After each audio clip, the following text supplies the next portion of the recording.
반도체를 만드는데 가장 많이 필요한 게 뭔지 아십니까? 물입니다. 물. 삼성전자나 SK 하이닉스에서 반도체를 만드는데 사용하는 물이 하루에 70만 터 정도 물을 사용하고 있고요. 대구시에서 하루 쓰는 생활용수보다 더 많은 양을 사용하게 됩니다. 물이 끊기면 공장이 멈출 수밖에 없겠죠. 챗GPT나 제미나이, 클로드 이런 AI 서비스를 많이 사용을 하시는데 질문 하나에 생수 한 병 정도가 그냥 사라져버립니다. 그냥 증발해버리는 거죠. 물이 1년에 한 6천억 리터 정도라고 추산을 하고 있습니다. 네, 안녕하십니까, 이지원입니다. 제가 오늘 이렇게 물 한 잔을 가지고 왔습니다. 굉장히 평범한 유리잔에 평범한 수돗물인데 이 물, 이번 방송이 끝나고 나면 조금 다르게 보이시지 않을까 합니다. 이 물 안에 60년간의 노력과 경험, 그리고 심지어는 AI 기술까지 들어있다고 하는데요. 이 물과 그리고 물과 AI에 대한 이야기까지 해주실 K-워터의 정하동 AI 본부장님 모셨습니다. 네, 안녕하십니까. 안녕하세요. 정하동입니다. 반갑습니다. 지금 제가 K-워터의 AI 본부장님 이렇게 소개를 드렸는데 이 K-워터가 한국수자원공사 맞죠? 그리고 거기에 AI 본부라는 게 있는 게 저는 좀 신기한데 어떤 일을 하시는 조직인가요? 이게? AI 본부는 물 관리와 AI를 접목하기 위해서 새로 신설된 조직이라고 보시면 되고요. 저희가 하고 있는 일은 수자원공사에서 물 관리를 하는데 필요한 AI 기술들을 접목해서 물 관리 혁신을 이루기 위한 그런 역할들을 하고 있습니다. 물과 AI 관련된 이야기를 듣기 위해서 모셨는데 저 같은 일반 시민들이 물에 대한 이야기 왜 알아야 하나 이런 생각도 들기는 해요. 이거 제가 왜 알아야 되나요? 생각보다 우리나라 물 사정이 좀 심각합니다. 우리나라가 OECD 국가 중에서 가뭄이나 홍수 같은 자연재해에 가장 취약한 그룹에 속하고 있거든요. 이게 와닿지는 않는데 우리나라 상수도 인프라나 하수도 인프라 이런 것들이 굉장히 잘 돼 있는 편입니다. 그럼에도 불구하고 물 공급이 아니라 물 안전 측면에서 보면 유엔에서 평가하는 38위 정도에 저희가 위치하고 있어요.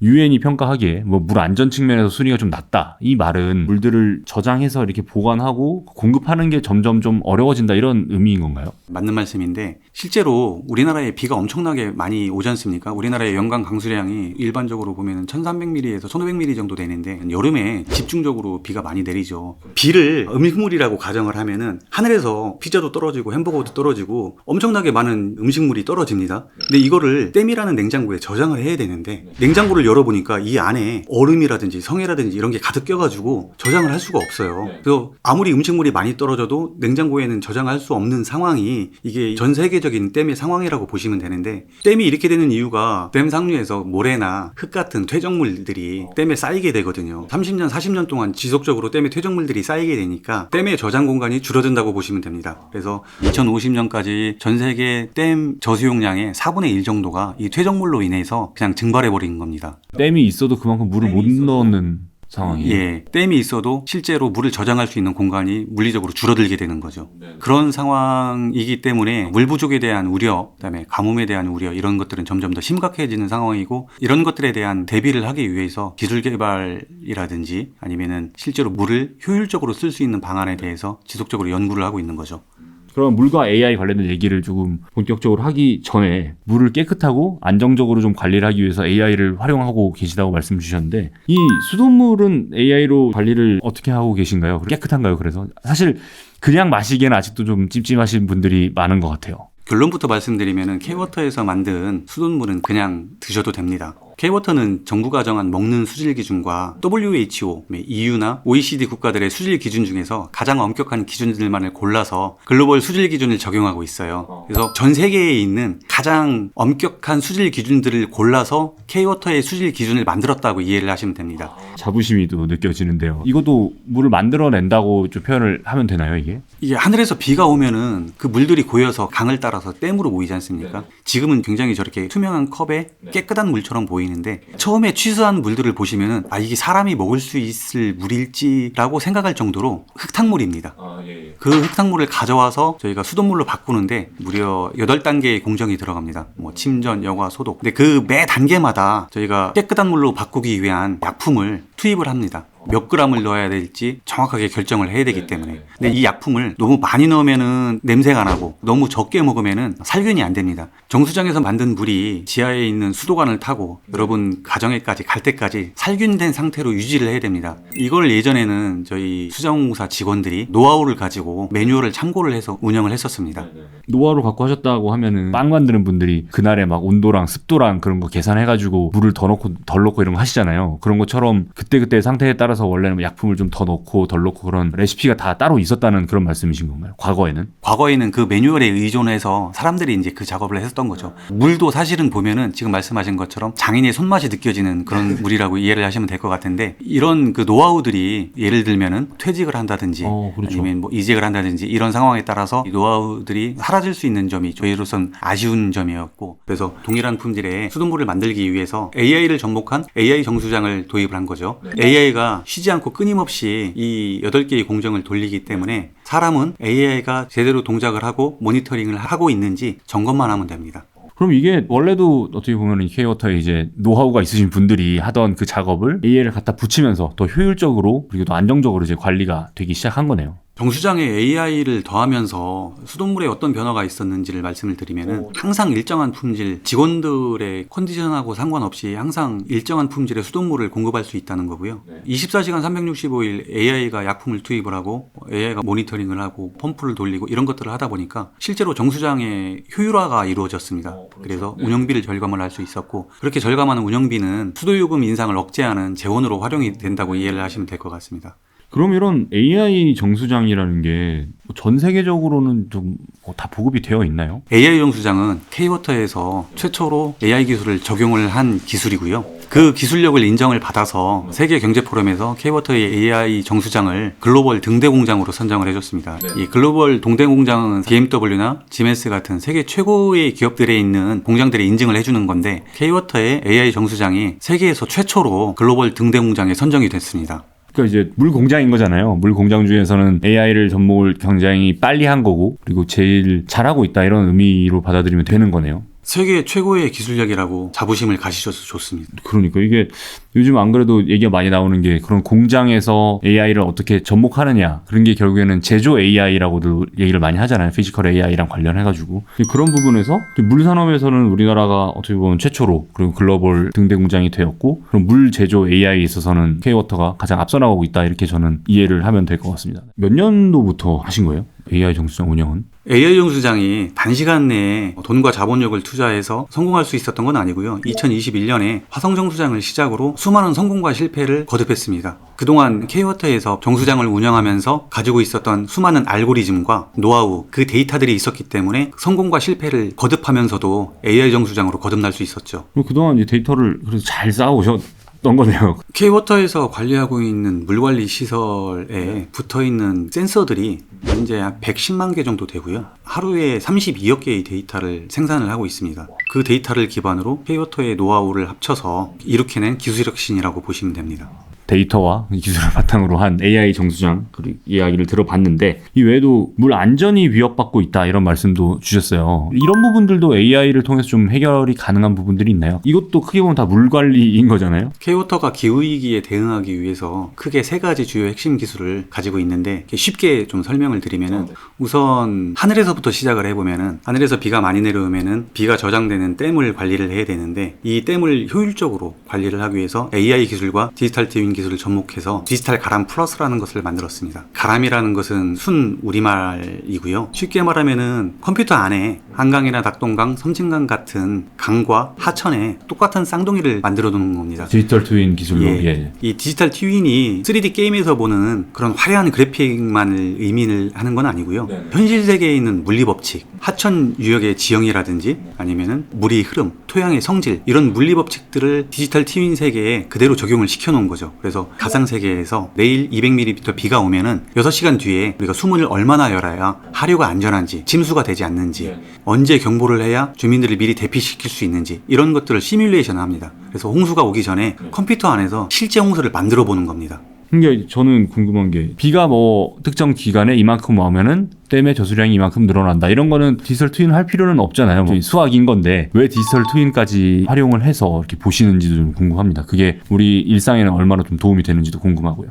실제로 댐을 놓고 볼 때 가장 예측하기 힘든 게 비가 특정 지역에 온다고 하지만 댐 상류에 보시면은 지류 하천들이 굉장히 많이 있습니다. 근데 어떤 지류 하천에서 물이 얼만큼 들어와서 댐의 수위를 높이는지 이런 것들을 예측하기가 어렵고, 그리고 댐 수문을 열었을 때 방류되는 양에 따라서 하천에 있는 마을이나 농경지들이 얼마나 침수가 되는지 정확하게 예측을 할 필요가 있거든요. 그래야 그 마을 제방에 보수공사를 한다든지 주민을 대피시킨다든지 이런 사전 조치를 할 수 있고, 그래야 더 큰 피해를 막을 수도 있기 때문에 정확한 시뮬레이션을 해서 정확한 시간에, 우리가 얘기하는 골든타임 안에 그분들을 대피시켜야 피해를 없앨 수가 있습니다. 말씀하신 대로 어느 지역에 얼만큼 왔을 때 혹은 방류를 했을 때 어느 지역에 물이 많이 수위가 올라가고 이러는 거는 시뮬레이션을 좀 해봐야 알 수 있는 거네요, 정확하게. 수위가 얼만큼 올라가고 수위가 얼만큼 내려가고 이것들을 예측을 하는 게 상당히 어렵습니다. 왜냐하면 하천유역이 굉장히 광활하게 넓은 지역이고 100만큼의 물을 흘렸을 때 실제로 그 100만큼의 물이 하천에 100만큼 도달하는 게 아니거든요. 이쪽으로 새기도 하고 저쪽으로 새기도 하고 땅속으로 흡수되기도 하고, 그리고 실제로 100만큼의 물이 댐에 들어온다고 하는 것들도 예측을 하기가 쉽지가 않은 게, 댐에 연결되어 있는 산이나 계곡 이런 데서 흘러나오는 물들의 양을 정확하게 예측하기가 굉장히 어렵습니다. 그렇기 때문에 이런 시뮬레이션 하는 기술들이 현실 세계의 정확한 물리법칙, 그리고 계측기나 센서, 관측소들에서 나온 데이터를 종합해서 기상청의 기상예보와 이런 데이터를 정확하게 모아서 시뮬레이션을 해야 댐 하류의 수위를 정확하게 예측을 할 수가 있습니다. 근데 아까 말씀 주신 게 흙의 성질까지도 좀 고려를 해서 이렇게 시뮬레이션을 해봐야 한다고 말씀을 주셨잖아요. 그러면 그런 데이터도 다 K워터에서 수집을 다 하신 거예요? 디지털 가람 플러스를 만들면서 가장 저희가 고려했던 부분들은 하천 바닥의 지형입니다. 하천 바닥의 지형을 정확하게 알아야 수위를 예측할 수가 있고, 또 다른 문제는 물이 흘러가면서 하천 지형이 변한다는 거거든요. 그런 것들을 수시로 모니터링을 해서 데이터를 수집을 하고 있습니다. 그럼 이런 데이터들을 너무 잘 수집을 하셔가지고 이렇게 좋게 만들어놨는데, 아까 등대 공장처럼 AI 정수장처럼 관심을 보이는 그런 국가들은 없나요? 디지털 가람 플러스는 말씀하신 것처럼 해외에서도 관심이 굉장히 많은 기술이고요. 미국 실리콘밸리에 이 디지털 가람 플러스가 진출을 했습니다. 그리고 일본 하면 굉장히 재난의 선진국이 일본이라고 하죠. 그 일본에도 디지털 가람 플러스 기술이 진출을 했고요. 심지어 사우디아라비아에도 수출을 했는데, 사우디아라비아는 아시는 것처럼 사막이지 않습니까? 사막에 위치한 국가이기 때문에 폭우나 이런 것들이 없을 거라고 생각을 하시는데, 사우디에도 비가 내립니다. 갑작스러운 큰 폭우로 피해가 발생된 사건들이 좀 있었는데요. 사우디 제다시에서 3-4시간 동안 대략 한 90mm 정도의 비가 와가지고 대략 120명이 사망하고 도시가 침수된 일이 있었습니다. 제다시의 홍수를 예측할 수 있는 디지털 가람 플러스 K워터의 기술을 사간 거죠. 그럼 이제 전 세계적으로 이제 재난 대응에 한국의 K워터의 기술을 사용하고 있는 셈이네요. 올 1월에 세계 경제 포럼에서 오픈AI가 K워터를 재난 대응 분야에서 대표적인 AI 활용 사례로 소개하기도 했었습니다. 재난 대응 분야에서 협력할 수 있는 대표적인 모델로 소개를 하고, 향후에 협력 방안을 모색해보자, 이런 취지에서 오픈AI가 소개를 했죠. 과거의 모든 데이터들을 좀 활용을 해가지고 60년 동안 쌓아오신 데이터를 활용해서 새로운 플랫폼을 또 만드신 거네요. 그러면 또 다른 또 AI 기술 또 어떤 거 활용하고 계시는지? 예, 하늘에서 떨어지는 비를 봤으니까 땅속으로 한번 들어가 보도록 하겠습니다. 예, 스마트 관망관리 시스템이라는 게 있습니다. 이게 이름은 어려운데 SWNM이라고 저희는 얘기하고 있습니다. 예, 이름은 어렵지만 개념은 굉장히 단순한데, 우리나라 땅속에 묻힌 수도관이 사람의 모세혈관을 전부 합친 거에 한 2배 정도가 됩니다. 대략 한 25만 킬로 정도, 지구 6바퀴를 돌 수 있는 거리입니다. 이게 전부 다 땅속에 묻혀 있고, 이게 산업화 시대부터 건설된 인프라이기 때문에 30년, 40년, 심지어 40년 이상 된 관로들도 굉장히 많습니다. 오래된 거는 그만큼 됐겠네요. 예, 이게 40년 이상 땅속에 묻혀 있었다고 생각을 해보시면은 어디가 터지거나 아니면 뭐 미세하게 금이 가거나 이런 것들이 있을 수 있고요. 그런 미세한 틈 사이로 어디선가는 우리 눈에 보이지 않는 그런 물이 셀 수도 있습니다. 이렇게 새는 물들은 조용히 땅속에 사라져서, 이게 그냥 땅속에 사라지고 말면은 그럴 수 있다고 치는데, 이게 집안 침하를 일으키거나 싱크홀을 만들거나 심각한 안전사고를 일으킬 수도 있거든요. 더군다나 이렇게 사라지는 물들은 전부 다 세금입니다. 우리 세금으로 만들어진 물들이고요. SWNM에서는 이 수도관에 청진기를 갖다 댔다고 생각을 하시면 되는데, 이 센서를 통해서 음향과 물의 압력을 수집을 합니다. 수압이라고 하죠. 그래서 정확한 음향과 수압을 AI가 분석을 해서 물이 새고 있는 정확한 위치를 파악을 합니다. 그러면은 이 스마트 관망 시스템을 도입하기 전에는 어떤 식으로 찾으셨어요?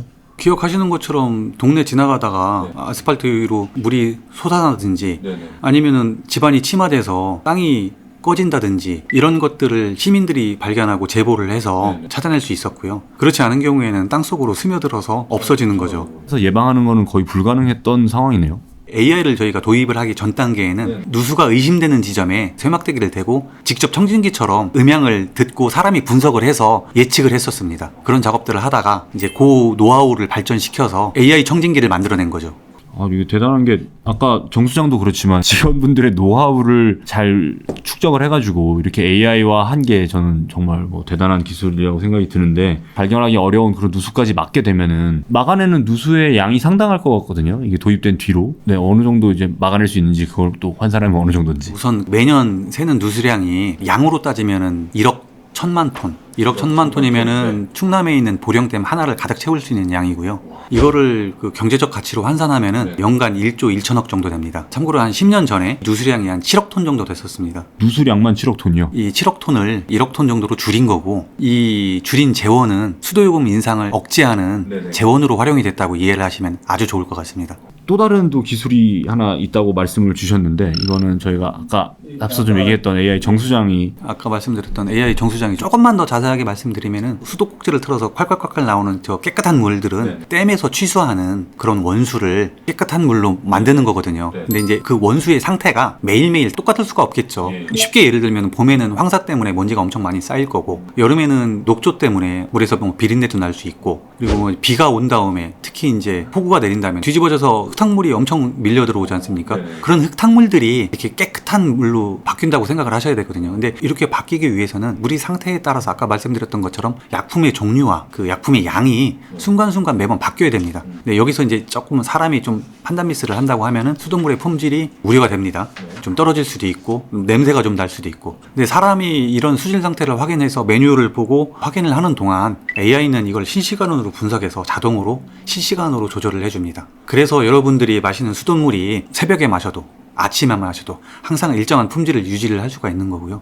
비가 아무리 많이 오고 난 다음에도 우리 집 수도꼭지에서 흙탕물이 나올 거라는 걱정을 안 하셔도 되는 거죠. 디지털 가람, 스마트 관망 관리 시스템, 그리고 AI 정수장 이렇게 세 가지 AI 기술을 통해서 수질도 수질이고 안전도 안전이고 이렇게 관리를 하고 있다 이렇게 말씀을 주셨는데 기존에 직원들이 가지고 계시던 노하우를 어떻게 이렇게 잘 AI에 접목을 시키신 뭐 비결이랄까 그런 게 뭘까요? 그게 이제 저희가 끊임없이 데이터를 축적을 하고 그 데이터를 활용하기 위한 방안을 끊임없이 고민을 했었기 때문에 접목을 시킬 수 있었던 거라고 생각을 합니다.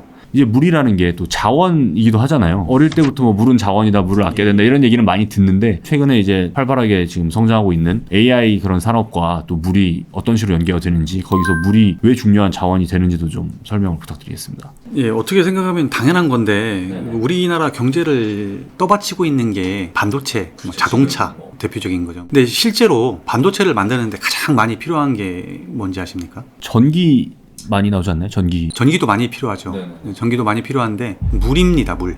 엄청난 양의 물이 필요하고 그 물도 그냥 물이 아니라 초순수라는 엄청난 양의 많은 물이 필요한데 이 초순수는 말 그대로 물에 불순물이 하나도 없는 절연 상태의 물이라고 이해를 하시면 좋을 것 같습니다. 그러면 뭐 정수를 엄청나게 하는 건가요? 보통 일반적으로 수도꼭지에서 나오는 물들이 8단계 정수처리 과정을 거치는데 이 초순수는 무려 25단계의 정수처리 과정을 거치고 있습니다. 그래서 실제로 초순수 안에는 이온이라든지 뭐 박테리아, 미생물 이런 것들이 전혀 없고 반도체를 생산할 때 그 웨이퍼에 직접 부어도 합선이라든지 불순물이 끼지 않을 정도의 그런 깨끗한 물이 있다고 생각을 하시면 됩니다. 이게 어느 정도 깨끗한 물이냐면은 실제 이 초순수를 월드컵 상암 경기장에 가득 채웠을 때 허용되는 불순물의 양이 참깨 한 알 정도 된다고 합니다. 그만한 통이 있다고 생각했을 때 확 채웠을 때 참깨 한 알 정도의 불순물만 있다. 그 정도만 허용이 돼야 실제로 반도체를 생산하는데 활용할 수 있는 물이고요. 몇십 년 동안 반도체를 생산하기 위한 초순수를 우리나라에서 직접 공급을 하지 못했었습니다. 그래서 미국이나 일본에 의존을 해서 초순수를 활용을 했었는데 국산화에 성공을 해서 작년 2025년부터 SK 하이닉스에 초순수를 공급을 하고 있습니다. 그럼 이게 좀 어느 정도로 많이 쓰이는지도 좀 설명을 부탁드릴게요. 삼성전자나 SK 하이닉스에서 반도체를 만드는 데 사용하는 물이 대략 70만 톤 정도, 하루에 70만 톤 정도 물을 사용하고 있고요. 용인 반도체 클러스터가 완성이 되면 하루에 필요한 물 양이 80만 톤 정도가 필요하다고 합니다. 250만 명이 사는 대도시의 생활용수랑 맞먹습니다. 대구시 인구가 약 230만? 40만 정도 되는 걸로 제가 기억을 하고 있는데 대구시에서 하루 쓰는 생활용수보다 더 많은 양을 사용하게 됩니다. 그 물이 끊기면은 반도체도 멈추는 거네요, 그러면은. 그렇죠. 이제 물이 끊기면 공장이 멈출 수밖에 없겠죠. 실제로 2021년 미국 텍사스에 있는 삼성전자 공장에서 한파로 전기가 끊기는 일이 있었는데 그 때문에 물도 같이 끊겼었습니다. 근데 그때 손실이 5천억 원 이상이었다고 합니다. 이렇게 반도체 공정 외에도 또 AI와 관련해서 물이 또 어떻게 또 쓰이고 있는지 추가적으로 더 사례들이 있을까요? 이건 좀 생소한 얘기이실 텐데 여러분들이 이제 챗GPT나 제미나이, 클로드 이런 AI 서비스를 많이 사용을 하시는데 질문 하나에 생수 한 병 정도가 그냥 사라져 버립니다. 그냥 증발해 버리는 거죠. 증발해 버린다고요? 그게 어떤 의미인 거죠? 반도체가 제일 많이 쓰이는 데가 데이터 센터일 겁니다. 축구장보다 큰 데이터 센터에 엄청나게 많은 서버들이 있거든요. 이 서버들이 가동되면서 엄청난 발열을 내는데 그거를 식히는데 물이 필요합니다. 일반적으로 쓰는 에어컨으로는 그 열을 식히기가 어렵거든요. 그래서 전 세계에서 데이터 센터가 쓰는 물이 1년에 한 6천억 리터 정도라고 추산을 하고 있습니다. 그런데 국제에너지기구에서는 2030년이 되면 지금 쓰고 있는 물 소비량의 한 2배 정도를 사용할 거라고 예측을 하고 있습니다. 그런데 문제는 데이터 센터에서 쓰는 물의 한 80% 정도는 증발이 되는 겁니다. 그 이제 소위 냉각수로 이제 쓰는 거죠? 그렇죠. 이제 냉각수로 쓰는 건데 그게 기화열을 사용을 하는 거거든요. 냉각을 시키기 위해서. 물을 막 직접 네. 부어가지고 하는 게 아니라. 그렇죠. 네네네. 기화열을 활용하는 거기 때문에 데이터 센터에서 쓴 물들은 80%가 대기 중으로 그냥 사라져버리는 물이라고 생각을 하시면 됩니다. 결국에는 데이터 센터에서 쓰는 물은 굉장히 이 수자원의 관점에서 보면 효율이 좀 떨어지네요. 이렇게 다 증발이 돼버리면. 효율이 극악이라고 보시면 되죠. 그래서 세계적으로 데이터 센터를 많이 운영하고 있는 MS나 구글, 아마존 이런 데뿐만 아니라 삼성전자나 SK 하이닉스 이런 국내외 기업들이 워터 포지티브라는 개념, 자기들이 쓴 물보다 더 많이 자연으로 돌려놔야 되겠다. 물을 자연으로 보온을 해야 되겠다. 그런 그 약속을 하는 거고 삼성전자 같은 경우에는 이미 K워터하고 같이 장흥댐 상류에 습지 개선 사업을 완료를 했습니다. 그리고 강원도 지역에 또 다른 사업을 논의를 하고 있고 마이크로소프트도 한국에서 첫 번째 파트너로 K워터하고 협약을 맺어서 강원도 춘천에 소양강댐 상류에 인공 습지 조성 사업을 같이 하고 있습니다. 댐 상류의 습지 조성 사업을 하는 게 이게 이제 단순하게 돈만 있거나 자본력이 있다고 할 수 있는 건 아니고 그 지역의 물의 흐름이라든지 지형의 특성, 수질의 특성, 계절 변화에 따른 물의 특성 이런 것들을 정확하게 이해하고 있어야 되거든요. 그래서 MS가 K워터를 파트너로 삼은 이유도 가장 효율적으로 물을 복원할 수 있는 K워터의 기술적 전문성을 인정을 하고 K워터하고 같이 사업을 진행을 하고 있습니다. 그리고 또 AI와 물과 관련해가지고 또 어떤 변화가 앞으로 있을지도 좀 궁금하거든요. 지금 말씀하신 뭐 3가지 중요한 그런 기술들도 있는데 또 앞으로도 이제 AI를 활용해가지고 물 관리를 더 하실 거 아니에요. 또 어떤 또 변화들이 있을지 그리고 어떤 기술들이 더 있는지 궁금합니다. 처음에 시작할 때 하늘에서 시작했으니까 이번에도 하늘에서 시작을 해보겠습니다. 2027년에 수자원 전용 위성을 발사할 예정입니다. 기후에너지부 환경부와 함께 세계 최초로 수자원 전용 위성을 발사할 준비를 하고 있고요. 한반도 전체를 우주에서 실시간으로 들여다볼 수 있습니다. 한반도 전체를 전신 MRI를 찍는 셈이라고 보시면 됩니다. 저희가 위성을 띄우면서 위성에 마이크로파 레이더를 부착을 하게 됩니다. 기상악화나 구름이 낀 날씨에도 정밀하게 지상을 예측을 할 수가 있는데 지상뿐만 아니고 지 표면에서 지하로 10m 정도까지의 토양의 수분을 모니터링할 수가 있습니다. 그래서 모니터링을 통해서 산세타라든지 홍수를 정밀 예측할 수가 있고 가뭄 지역의 산불 예방에도 활용할 수가 있습니다. 그리고 또 AI 정수장 같은 경우에도 어떤 식으로 좀 변화가 있을까요? AI 정수장의 변화는 정수장의 완전 자율운전을 목표로 하고 있는데요. 정수장의 두뇌를 AI로 심고 액추에이터를 신체로 얻어서 물이라는 물질을 정화하는 거대한 로봇처럼 동작을 하기 때문에 피지컬 AI의 가장 구체적이고 실질적인 그런 실체라고 저희는 판단을 하고 있습니다. 그래서 지금도 AI가 주로 많은 의사결정을 하는데 중요한 순간에는 매번 사람이 최종 확인을 할 수밖에 없습니다. 근데 앞으로는 자율주행 자동차처럼 정수장이 스스로 판단하고 운영하고 그리고 사람은 관리감독 형태로 사람의 완벽한 파트너로서 발전해 나갈 수 있는 거고 그리고 24시간 한치의 오차도 없이 깨끗한 물을 여러분들한테 배달할 수 있는 거죠. 이게 이제 AI 정수장이 이제 완전 자율화 혹은 완전 자율 주행 정수장 이렇게 되는 거네요. 맞습니다. 2030년까지 AI 정수장의 완전 자율운전을 최종 목표로 하고 있죠. 그러면은 이제 또 데이터들이 들어올 텐데 그런 데이터들을 좀 활용해가지고 또 생각하시는 뭐 진출할 수 있는 분야라든지 또 새로운 뭐 AI 시스템이라든지 그런 부분들이 있을까요? K워터에서 가지고 있는 60년의 노하우와 데이터를 온톨로지 기반의 통합물 관리 AI 플랫폼을 완성시켜 글로벌 시장에 진출하는 겁니다. 그러니까 일종의 물관리 OS를 하나 만들어가지고 이제 수출하는 셈이네요. 적절한 비유신 것 같습니다. 이게 어느 나라든지 우리 K워터의 그런 물관리 말씀하신 대로 플랫폼, 통합 물관리 AI 플랫폼을 구입을 해가서 자기네 나라에 이렇게 적용을 하면은 다 작동을 할 수 있도록 만드는 이제 결국엔 그런 플랫폼을 만드는 게 목표이신 거죠. 그 플랫폼을 만들어서 K워터의 기술 표준을 전 세계에 이식을 시키는 거죠. 이미 사우디나 일본, 미국, 인도네시아, 필리핀, 베트남 여러 나라에 지금 진출을 하고 있거든요. 근데 이게 이제 아까 말씀하신 것처럼 단순하게 기술만 수출하고 끝나는 게 아니라 이게 우리나라 경제가 선순환될 수 있는 구조를 만들려고 하는 겁니다. 우리나라 물산업 기업들이 함께 성장하고 함께 해외로 나갈 수 있는 그런 생태계를 육성을 하는 거죠. 그러니까 이미 뭐 방금 말씀 주신 대로 K워터뿐만 아니라 이제 물 산업에 관련된 뭐 기업들도 있고 또 K워터에서 함께 하고 계시는 뭐 스타트업들도 굉장히 많이 있잖아요. 그런 기업들도 함께 성장하는 구조가 될 수 있다. 그렇게 이해를 하면 되겠네요. 정확하게 네. 그 표현이 맞는 것 같습니다. K워터가 이제 진행하고 계시는 그런 물 산업, 물 관리의 AI를 어떻게 접목을 하고 있는가에 대해서 얘기를 많이 들어봤는데 K워터 하면은 그냥 댐 관리해 주시고 수돗물 공급해 주시는 그런 기업이라고만 생각을 했는데 이제 보니까 뭐 우리나라의 지금 중요한 산업이라고 할까요? 그런 반도체와도 굉장히 밀접한 관련이 있는 그런 자원을 재가공하고 만드는 그런 기업이기도 하고 또 어떻게 보면 저희의 수도요금, 저희의 지갑과도 관련이 있는 그런 기업이라는 거를 좀 이해를 하게 됐습니다. 네. 그래서 오늘 제가 좀 드리고 싶었던 말씀은 저 물 한 잔, 그 물 한 잔에 K워터의 60년간의 노하우와 데이터가 들어있고 그 물을 만들기 위해서 24시간 일하는 AI가 같이 들어가 있고 거기에 대한민국의 미래가 같이 함께하고 있다는 것들을 좀 알아주셨으면 합니다. 말씀하신 대로 저희의 이제 안전을 위해서 이렇게 노력해 주시는 기업이라는 것을 알게 되었는데 저는 오늘 쭉 얘기를 들으면서 느꼈던 거는 K워터가 단순히 뭐 물을 관리하는 기업만이 아니라 AI도 굉장히 잘하는 기업이다. 그리고 오랜 시간 쌓아온 그런 60년의 노하우를 어떻게 AI로 잘 만들고 있는지를 저희가 좀 배워볼 수 있는 그런 기업이라는 생각이 들었거든요. 그래서 앞으로 또 K워터의 이런 AI 뭐 변화 그리고 AI 도입에 대한 이야기도 조금 계속 한번 다뤄보도록 하겠습니다. 긴 시간 동안 이야기 나눴는데 또 본부장님 고생 많으셨습니다. 네, 감사합니다. 감사합니다. 미래를 먼저 보다 티타임즈.